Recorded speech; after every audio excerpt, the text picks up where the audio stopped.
Hello everyone, let us continue our discussion on the passive devices. So, in this section we are going to look at multimode interference based device. So, in particular multimode interference based power splitter or power combiner. So, in the same line of power handling, so this is a slightly different way of doing power splitting and power combining. So, we looked at this briefly, but not in detail when we discussed about Y splitters. So, when we looked at the Y splitters, right. So, the Y splitters got a multimode section, right, when they combine. So, you see a multimode section. So, this multimode section is broad, it is broader than the single mode section that we have. Because it is broad, you are able to generate till the second order mode. So, that is the condition, you want to make sure that you can accommodate the second order mode. But can we go even beyond that, right? So, the question here is, instead of just having it to the second order mode, that is V number of 3, right, can we make very large V number, that means very broad waveguide, and again exploit this kind of properties of multimode interaction.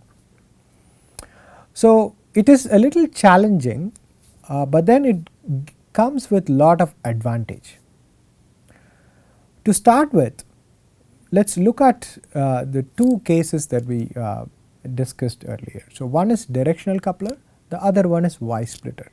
In both the cases there was one input and then two output, but let us say in directional couplers you could have two inputs on one side and two outputs, best case scenario. And then let us look at Y splitter. So, Y splitter is even straightforward, you have one input, two outputs, or you can have two inputs and one output, that is all you can have. But then what if I want to have some M inputs and N outputs, where M and N are more than 2, right? There is large number of inputs I want to give, or I want to split into large number of outputs. How do I realize this? So, one way of doing this is again by using directional couplers, and also you can do Y splitters, but it becomes reasonably hard to manage things, right. You have multiple devices of that kind. For example, directional couplers, again 2 input 2 outputs, right. So, I can cascade this.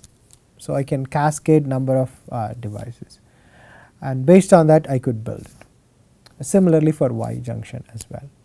But then is it one device possible, right. So, one single unit, one single device, whether one can realize such a function.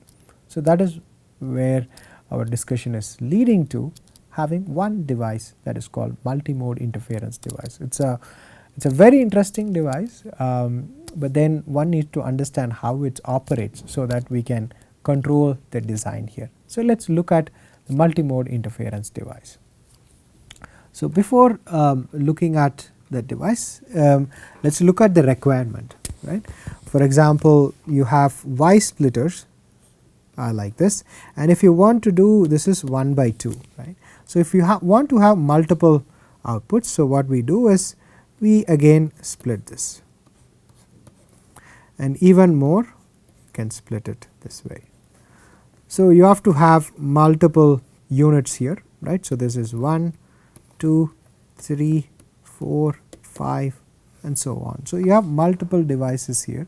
So, with this 5 device, you are able to get 1, 2, 3, 4, 5, 6 outputs. So, it will be always device plus 1. So, that is the best you can do, the number of chains that you have. Okay. So, you are not going to get any better, right.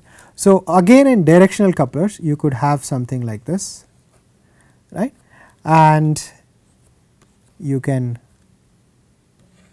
put something like this,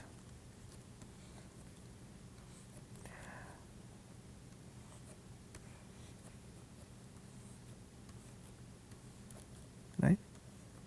So you can have multiple inputs and multiple outputs in this case, let us say. Okay. So again, you know, you need to have multiple, this is directional coupler,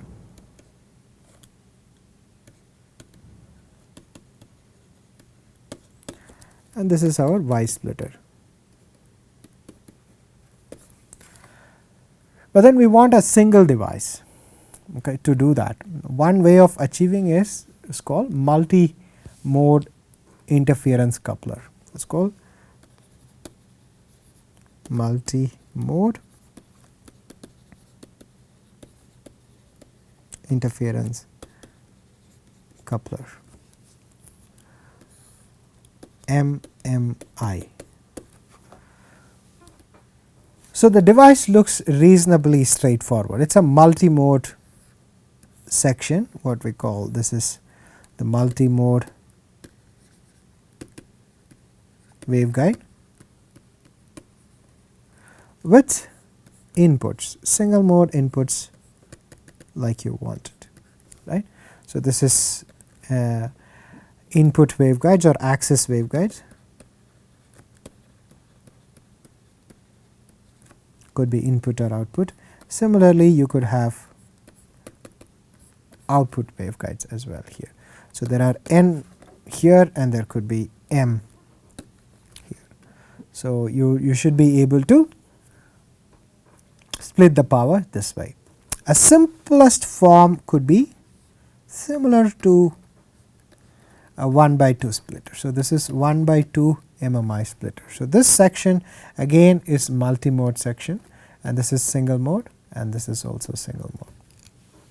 So this is a very simple construction of a multi-mode waveguide. So let's look at what happens in this multi-mode section.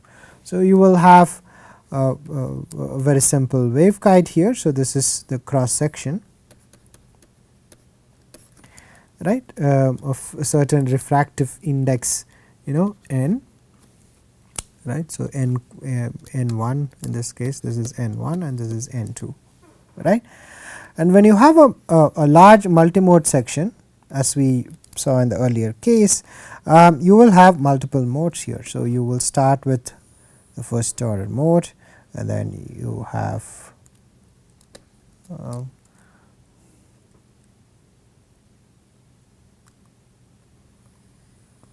first order mode, and then you will have your second order mode, and then you will have third order mode, and so on. So 0, 1, 2, 3 and so on. So this is what you will have, you know, in a typical multimode waveguide section, right. So if this is okay. So this is your Y, right, section, and this is your Z. So what is your propagation constant or your dispersion equation along Y, all right. So that is what you want to know. So that is given by ky, some mode, right. So mode number, let us say m square plus beta square m is equal to k naught square to n1 square. So this is something that we all know. So it's k naught is nothing but 2 pi over lambda, right. So we have this different modes, right. So that different modes that we have, that condition for that is also something that we know of. This what we call the standing waves, or you know, the modes that are put into this particular section. What we call it, W is the width, the effective width is n plus 1 times pi. So this is just the you know, matching condition here. So here the W is nothing but the effective width, okay. So WE is effective width. So there is actual width and there is effective width. The effective width takes into account the leakage as well. Okay. So, that is why we say this effective length and to differentiate it from the actual length, right. So, now the effective length, since we know this is the relation for that. So, now we can write the effective length for a certain mode, right. So, it can be any mode is approximately equal to the actual width. Okay. So, Wm is geometric width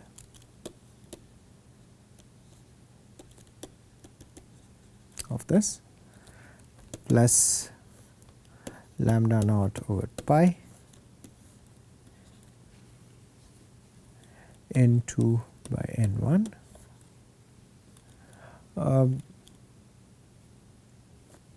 to 2 into, let us say, to the power 2 let us say to alpha to n 2 minus n1 square minus n2 square under root. Okay. So, here alpha is nothing but 0 if it is Te, 1 if it is Tm. Okay.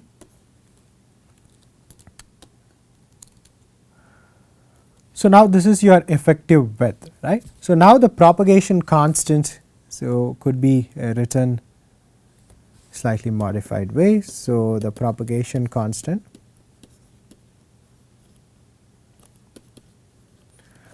could be written as k naught square n1 square minus n plus 1 pi by W Em the whole squared. So, this is our propagation constant. So, now you can do the the Taylor series of this, right, to find out the propagation constant, right. So,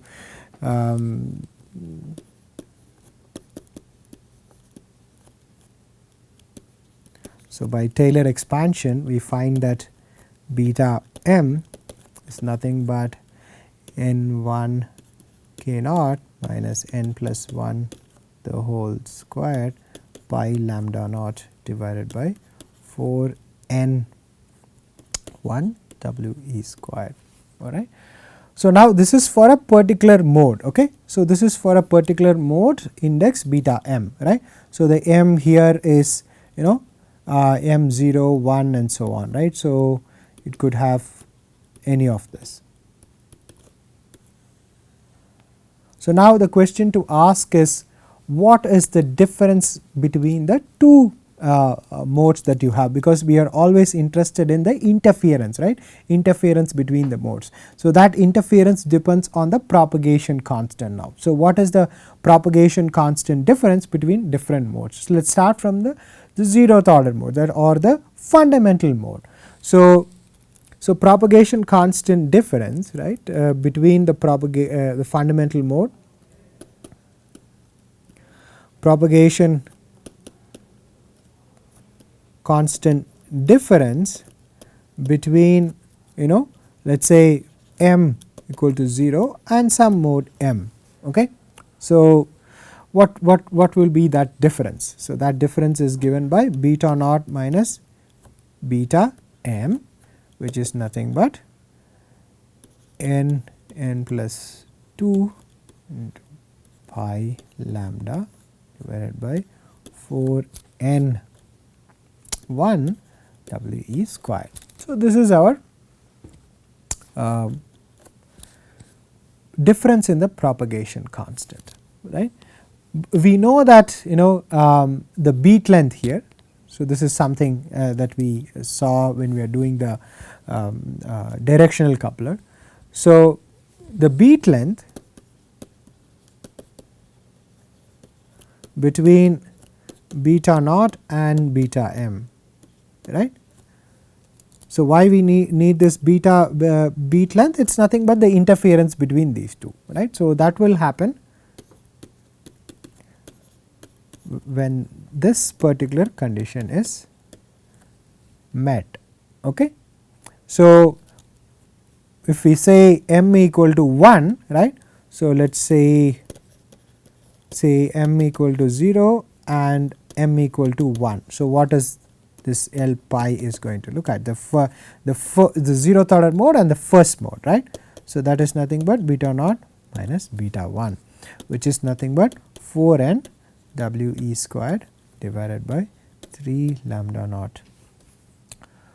So, this is the propagation constant difference that we see, right, and your propagation constant difference could be written as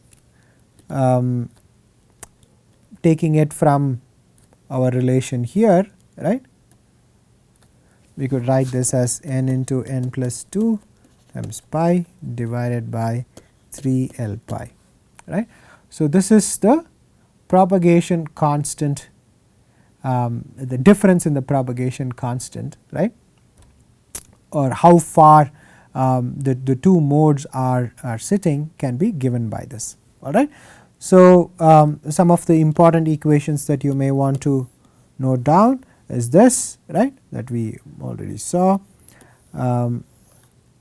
between the two the first order mode, and this is the general equation that we saw. Okay. The rest of the things probably you remember. Okay.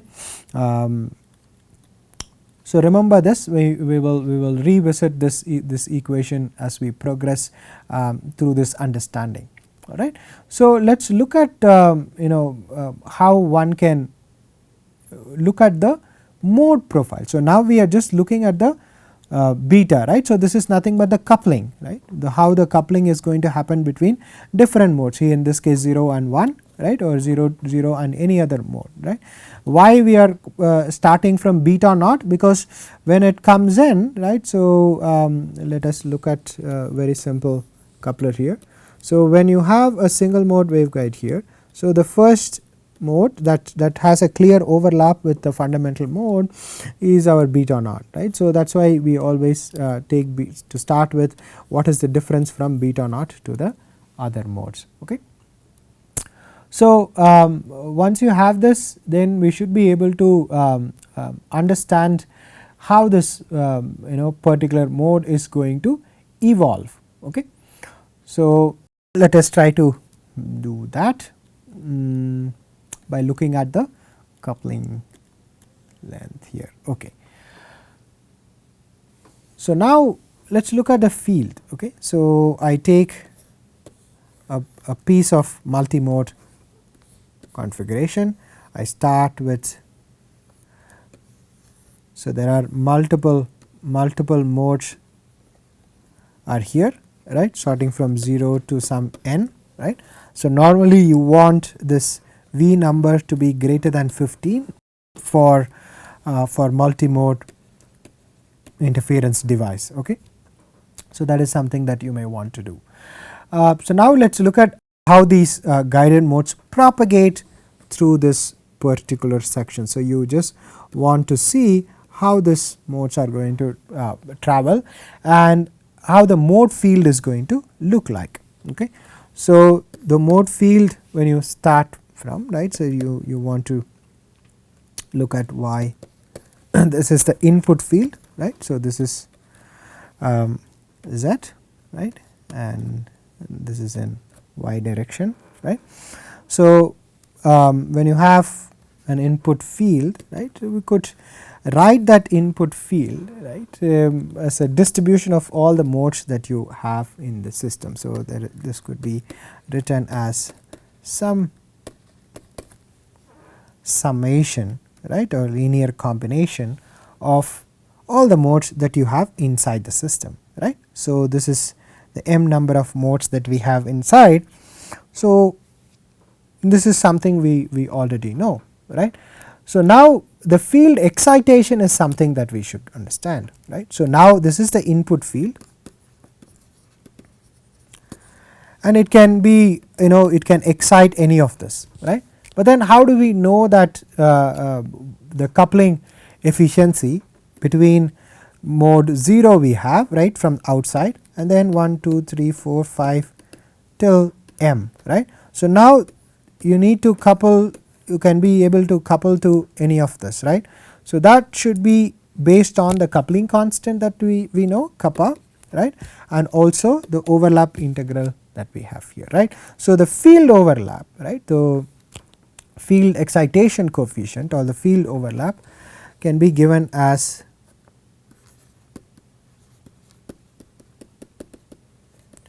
the field excitation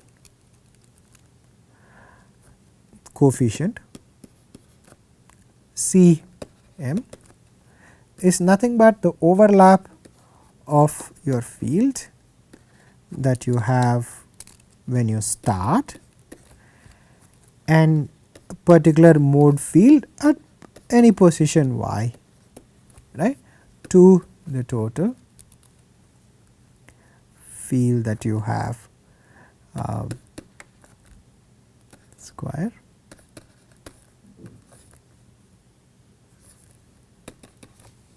So, this is how one can write the overlap. So, this is how we can find the overlap integral of a particular excitation mode and the mode that we have inside the system. Okay. So, this is all decomposition one can do. So, now let us look at the field profile at a certain distance z. So, we are propagating through this particular medium along z. So, let us say how the field is distributed, right, as you progress through, because all these modes that you have, right, they are all going to interfere with each other, right. So, they are all propagating through the system. You can you are exciting using a certain kappa here. So, all these modes are there and they are going to interfere with each other, right, and it will create a superposition of all these fields. So, how does that particular field distribution is going to look like? So, here field distribution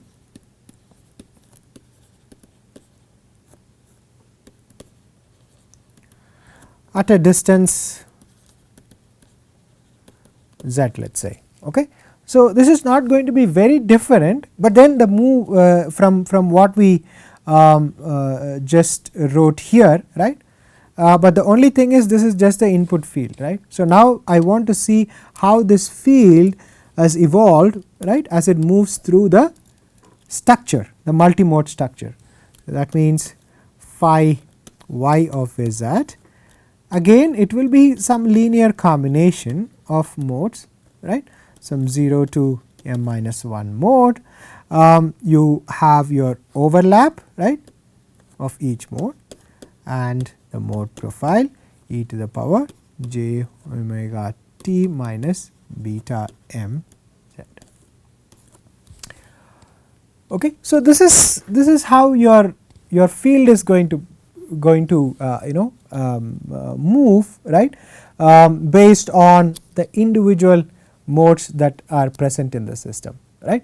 So, now taking the phase of the fundamental mode as a common factor, we want to see how this is going to look like, right, because the beta m is for individual modes, right. So, but we can normalize it to our fundamental excitation mode, that is beta naught, right. So, beta naught is our fundamental mode here. So, based on that beta naught, how one can modify this. So, that is relatively useful, because now you can normalize all your propagation constant, right, to your beta naught. So, this is how it is going to look like, right. So, now the field as it progresses through depends on the phase difference that you have between the modes that we have. So, beta naught and beta m,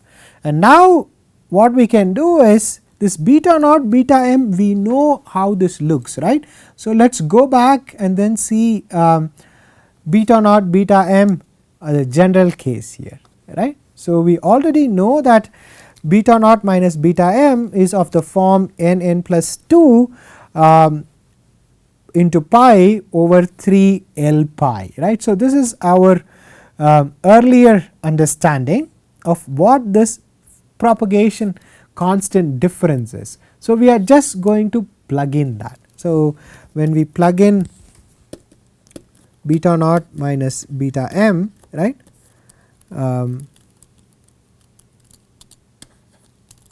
will be equal to n plus 2 times pi divided by 3 L pi, right. So, when we put that, this would become sigma m is equal to 0, equal to 1 C m chi m y e to the power j.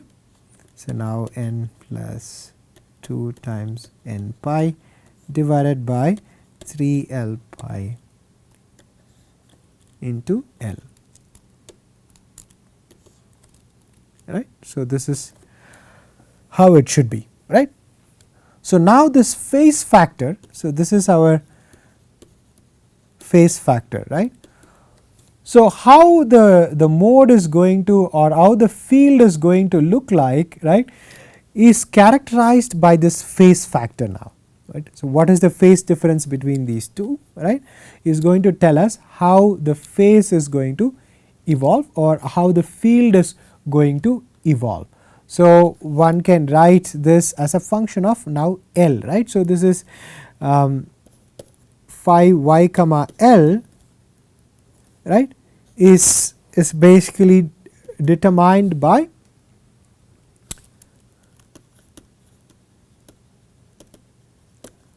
the phase factor.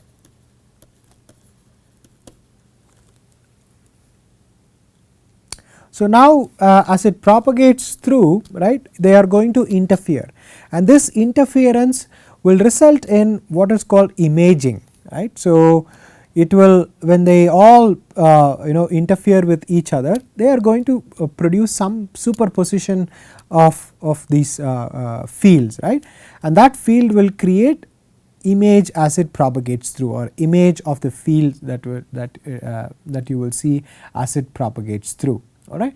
So, we want to understand how this image is produced, right. So, for that we need to look at the effect of length on the let us say the image that is being formed. Okay. So, the phase difference, right, that you have between different modes are going to give you different type of images, right. So, let us look at the multimode section here, right. So, you have the multimode section, and in the multimode section this is 0, right, to start with, and at a particular position, right, you are going to launch a particular mode. Okay. So, you are launching a mode here, that is of phi y comma 0, right. So, this is where you are launching the field here. Okay. So, now it is propagating through the medium. Okay. So, when it propagates through the medium for different length scales, right, there are interesting things that would happen. So, at a length of 3 L pi over 2, you will see splitting of this particular power. So, you will see image splitting of this image, okay, or at least the field that you have here. And then as it goes through 3 L pi, you will have image formed at the other side. So, you will see an image like this, and when it goes through 3 times 3 L pi over 2, then you will again see the splitting of powers, and when it goes to 2 times 3 L pi, then it will come back to the original position here. So, as you can see here, you will come to original position after making 6 pi L, right. So, the length has to be 6 pi L in order to get the image to the same location. The other times you can distribute it into multiple places or multiple field distributions. Okay. So, this is how you can split the power that you have in this particular multimode section. Okay. So, one can do detailed field expansion, right, of what we have here. So, so I encourage you guys to just have a look at this, right. You can split this into odd fields and even fields, right, in order to see how the interference is going to happen, right. So, that interference would actually result in such a mode splitting here. Okay. So, when you take a very simple 2 by 2 splitter, right. So, let us say I have a 2 by 2 splitter, right. So, when I launch my light here at z is equal to 0, and if I design my length to be 3 L pi over 2, then I will get equal distribution in this, all right. So, that is corresponding to this particular length, and if I want to so that means you have equal splitting, right. And now if I take 3 L pi, so now the same structure I have, now I have 3 L distance. So, now I am launching it here. So, in this case you will get it at the opposite end. So, you are going to have cross. So, you will have coupled to this particular length, all right. So, you can choose your length, appropriate length, to transfer it to one particular waveguide or to the other waveguide, or split between these two. So, all depends on just the length. You play with the length that you have here in order to transfer power from one to the other. So, what is the use in doing this? Because you do not have to design anything else, all you do is change the length. You have to find appropriate length is all is required if you want to do power splitting or power combining. You can do 3 dB coupler or 50-50 coupler, anything of that kind, right. You can do cross. So, this is all about cross and bar, right. So, this is basically your cross, right. So, this is cross state, right, that you can create, but then if you go to 6 pi, right. So, sorry 6 L pi, then it becomes a bar state, right. So, you can just transmit from one input to the other input on the same side. Okay. So, this is image transfer. So, basically it works on the interference of this different modes that are propagating through this in order to produce this, right. But the only thing that you should also keep in mind is the splitting will also result in the power reduction as well, right. So, when you are propagating through this particular multimode splitting, your power will be equally divided here. So, if it is 2, it will be by 2, right. If it is 4 by 4, and as the n increases, your power is going to be split proportionally, all right. So, that is something that you should keep in mind when you are doing these kind of splitters. So, with this we have understood the multi-mode interference based power splitting or power combining.